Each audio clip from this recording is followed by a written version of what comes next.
Hey you, ready to get social? I am, are you? Always. But today we're going deep on social psychology, and I brought you along for the ride. It's more than just, like, people skills, right? Way more. We're talking about the science of how we think and act in groups, how those groups shape us. It's fascinating. Okay, I'm intrigued. Where do we even start with all this? Yes. Well, you've done your homework. You always do. I've got your stack of articles and book excerpts right here, and believe me, it's juicy. Oh, I can imagine there's some seriously interesting stuff out there. You're not kidding? Okay, so right off the bat, one thing jumped out at me. Your notes mention how people often dismiss those who question big public issues as being emotional. Oh, yeah, I see where you're going with it. It's like, are they really just being emotional, or are we just uncomfortable with what they're saying? Like, it's easier to dismiss them than actually engage with their ideas. That is such a perfect example of what social psychology tries to unpack. It's about going beyond those gut reactions and saying, okay, what's really going on here? So instead of just assuming we understand human behavior, we actually study it. Exactly. We use scientific methods to test our assumptions and see if they hold up. That reminds me of something else in your research, the bystander effect. Oh, classic social psych. It's kind of unsettling when you first learn about it. Tell me about it. It's like you'd think the more people who witness an emergency, the more likely someone is to help, right? Right. It seems logical. Safety in numbers and all that. But then social psychology swoops in with the research and says, nope, not quite. It's actually the opposite. It's true. Studies show that the more bystanders there are, the less likely anyone is to take responsibility. It's like everyone assumes someone else will do something, so no one does. Exactly. Diffusion of responsibility. That's what social psychologists call it. It really highlights how our behavior can be influenced by the people around us, even in unexpected ways. It really makes you question everything you thought you knew about human nature. It does. And that's what makes social psychology so fascinating. So how did we get from pondering the meaning of life to, like, actually studying this stuff scientifically? That's what I want to know. Your notes mentioned something about philosophical roots. Yeah, you can trace it all the way back to ancient Greece, with thinkers like Plato and Aristotle pondering the relationship between the individual and society. Okay, so deep thoughts, but not exactly science. Right. It was more philosophical back then. Social psychology, as we know it, really started to emerge in the mid-19th century. So who are the big names back then, the ones who really got the ball rolling? Well, two major schools of thought popped up: people's psychology in Germany, and then mass psychology, which mostly came out of France. People psychology, that sounds kind of folksy for, actual science. What was their deal? They were really into the spirit of a people, like how a shared language, customs, even location influenced an individual's way of thinking. It was like trying to understand the psychology of a whole nation. Wow, talk about ambitious. And then there's mass psychology. That sounds a little, I don't know, ominous. Well, yeah, it focused on crowds and how people tend to kind of lose themselves in a large group. Their behavior changes Okay, I can see where that gets a little creepy. a little bit. Think about mobs, riots, even just those massive concert crowds where people go a little wild. Mass psychology was trying to figure out why that happens. Gustave Le Bon wrote about something called de-individualization. Basically, the idea is that when we're in crowds, we can become less rational, more prone to just going with the flow. Okay, that makes a lot of sense, actually. But how did social psychology go from these, big picture ideas to actual experiments? That's where the real turning point happened. It all started in 1897 with a simple observation by this researcher, Norman Triplett.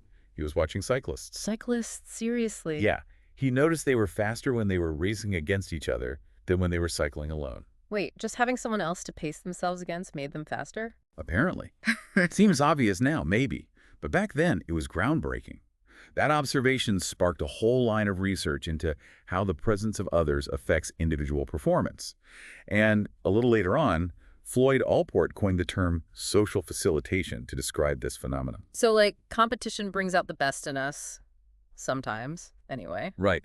But Allport didn't just come up with a catchy name. He was also a huge proponent of using experiments in social psychology. He even wrote a textbook about it in 1924. He sounds like my kind of guy, organized and insightful. Exactly. He helped solidify this idea that if we really want to understand social behavior, we need to design rigorous experiments to test our hypotheses. So it wasn't all just about cyclists, right? What other groundbreaking research came out of that era? Oh man, so much.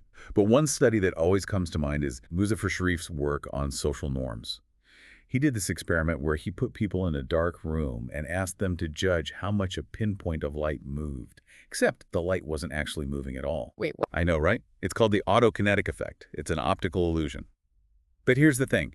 When people were by themselves, their answers about how much the light moved varied widely. But when they were put into groups, suddenly their answers started to converge. They started agreeing on a shared reality, even though that reality was based on an illusion. Whoa. That is wild. Our brains are so easily tricked. Right. It showed just how powerful social influence can be. Even when there's no right or wrong answer, we look to others to help us make sense of the world. Okay, that is blowing my mind a little bit. What else you got? Well, in 1939, Dollard, Dube, and Miller published some groundbreaking research on frustration and aggression. Now that is something I can relate to, especially after being stuck in traffic. Exactly. Their findings were pretty intuitive. When people are blocked from achieving a goal, they get frustrated. And that frustration, it can lead to aggression. Okay, that makes perfect sense. Road rage. Explained. But seriously, this is also fascinating. What came next for social psychology? Buckle up, because this is where things get really interesting. So we've been talking about some of the early milestones in social psychology, but around the mid-20th century, things started to shift. Okay, what changed? Did they get bored with cyclists and light bulbs? Not exactly. It was more like a shift in focus. See, up until that point, social psychology had mostly been about observing and measuring outward behavior. Makes sense. That's what's observable, right? Right. But then researchers started to ask, okay, but what's going on inside people's heads to drive those behaviors? That's when social psychology took a turn inward, embracing a more cognitive perspective. So less about what people do and more about how they think. Exactly. Social psychologists started to explore things like perception, memory, judgment, all those mental processes that influence how we make sense of the social world. I like it. Getting all up in our cognitive business. So who were the pioneers of this cognitive revolution in social psychology? One name that looms large is Kurt Lewin. Wait, Lewin, didn't we already talk about him with the social facilitation stuff? You've been paying attention. Yes, same Lewin. He was a real trailblazer in the field. But one of his most important contributions was this idea of field theory. Field theory. Lay it on me. Basically, Lewin argued that to truly understand someone's behavior, we can't just look at their personality or the situation in isolation. We have to consider both the person and their environment and how those two things interact. Okay, that makes sense. It's like my behavior at a party is going to be different from my behavior in a job interview, even if I'm still the same me. Exactly. Okay. Our behavior is always a function of both who we are and the situation we're in. This is all so fascinating, but with so much complexity, how do social psychologists even begin to study this stuff? I mean, we're talking about invisible mental processes here. Good point. It's not as simple as just observing people's behavior. Social psychologists had to get creative. They developed all sorts of ingenious methods for measuring those hidden cognitive processes. Okay, I'm dying to hear about these ingenious methods. What did they come up with? Well, one technique that revolutionized the field is called priming. Priming, like those little spray cans of paint. Not quite. Although now that you mention it, the analogy kind of works. In social psychology, priming is about subtly exposing people to certain stimuli like words, images, even smells, to see how it affects their subsequent thoughts, feelings, or behaviors. Okay, that's kind of trippy. So give me an example. How do you actually use priming in an experiment? All right, imagine you want to study whether exposure to stereotypes about aging affects how people perform on a memory test. Okay, I can see where this is going. You might randomly assign participants to two groups. One group is subtly primed with words related to old age like wrinkle, gray, forgetful. Maybe they complete a word scramble task with those words. The control group gets neutral words.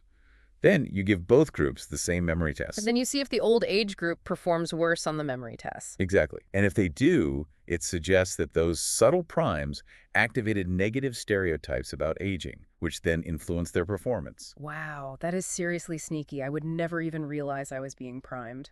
That's the point. Priming works best when it's unconscious. And it's been used to study all sorts of things, from prejudice and stereotyping to consumer behavior and even voting preferences. Our brains are such strained and easily influenced things. They really are. And that's why social psychology is so important. It helps us understand how these subtle influences shape our thoughts, feelings, and behaviors, often in ways we're not even aware of. This is all so fascinating, but I'm curious, how do social psychologists study these bigger social issues? Like not just what's happening inside our heads, but how our social world shapes us. Great question. Your notes on social influence were super helpful in understanding all this. Oh, right. I remember that section. It was all about conformity and obedience and persuasion, wasn't it? Exactly. Social influence is a huge area of research in social psychology. It's all about how our thoughts, feelings, and behaviors are influenced by the real or imagined presence of others. Okay, so let's talk about conformity. I feel like we've all had those moments where we go along with the group, even if we don't really want to. Right. It's a fundamental part of being human. And one of the most famous studies on conformity was conducted by Solomon Asch in the 1950s. You familiar with it? Vaguely. Refresh my memory. Okay, so Asch brought participants into a lab and told them they were participating in a study on visual perception. They were shown a card with a line on it, and then another card with 3 lines of different lengths. Their task was simple: match the first line to the line of the same length on the second card. Sounds easy enough. What's the catch? Here's the twist. All but one of the participants in the room were actually Confederates. They were in on the experiment. Ooh, I see where this is going. They were all in cahoots to mess with the real participant. Exactly. And on certain trials, the Confederates would all give the same, obviously wrong answer. The real participant was then faced with the dilemma: do I trust my own judgment, or do I go along with the group? So what did they do? You might be surprised. Ash found that a significant number of participants, about 75%, conformed to the group's wrong answer at least once, and overall, participants conformed to the group about 1/3 of the time. Whoa, that is wild. I like to think I'd be immune to that kind of peer pressure, but maybe not. So what drives that kind of conformity? Why do we cave to social pressure? Well, Ash found that people conform for different reasons. Sometimes it's informational social influence. We doubt our own judgment and assume the group must be right. Other times, it's normative social influence. We just want to fit in and avoid social rejection, even if it means going against what we know is right. That makes a lot of sense. No one wants to be the odd one out. Exactly. And it highlights just how powerful social norms can be in shaping our behavior. Even in situations where there's a clear right and wrong answer, the pressure to conform can be overwhelming. Okay, so we've covered so much ground already, from those early experiments with cyclists to how our brains trick us into conforming. But I'm ready to bring it all home now. How can we actually USE all this knowledge about social psychology in our own lives? That's the million-dollar question, right? And the good news is, social psychology is full of insights that can help us navigate our social world more effectively, build stronger relationships, and even make better decisions. For example, one of the most important things we can do is to become more aware of our own biases. Oh, right. Like those unconscious biases we were talking about earlier, the ones that can sneak up on us even when we think we're being totally objective. Exactly, we all have biases. It's just part of being human. Yeah. But by becoming aware of our own biases, maybe through something like the implicit association test, that IAT we talked about, we can start to challenge them. So it's like shining a light on those blind spots, those assumptions we might not even realize we're making. Exactly. And that awareness is so important because it allows us to make more conscious, more intentional choices about how we interact with the world around us. Okay, I'm all about making more intentional choices. What else you got? Well, something else that really struck me from your research is this idea of cognitive reappraisal. Cognitive reappraisal. Yeah. That sounds intense, like some kind of mental boot camp. It's not as intimidating as it sounds. It's actually a really simple but powerful technique for managing our emotions. Basically, it's about changing the way we think about a situation in order to change how we feel about it. Okay, so give me a real life example. How would I actually use cognitive reappraisal? Let's say you're stuck in traffic. A classic recipe for frustration and anger, right? You said it. I can feel my blood pressure rising just thinking about it. Right, so instead of letting those negative emotions take over, you could try cognitive reappraisal. Instead of focusing on how annoying the traffic is, you can reframe it as an opportunity to listen to a podcast you've been meaning to check out, or to practice some mindfulness techniques. Okay, that's a pretty good spin on a frustrating situation. So it's about finding the silver lining even when things aren't going our way. Exactly. It's about choosing how we want to respond to challenges, rather than just reacting automatically. And the more we practice cognitive reappraisal, the easier it becomes. Okay, that is definitely a skill I could work on. It's like we're training our brains to be more resilient, more adaptable. Right, and that kind of resilience is essential for navigating the ups and downs of life, wouldn't you say? Absolutely. This has been such an eye-opening deep dive. It feels like I have a whole new toolbox for understanding myself and the people around me. And that's what's so exciting about social psychology. It's not just theoretical knowledge.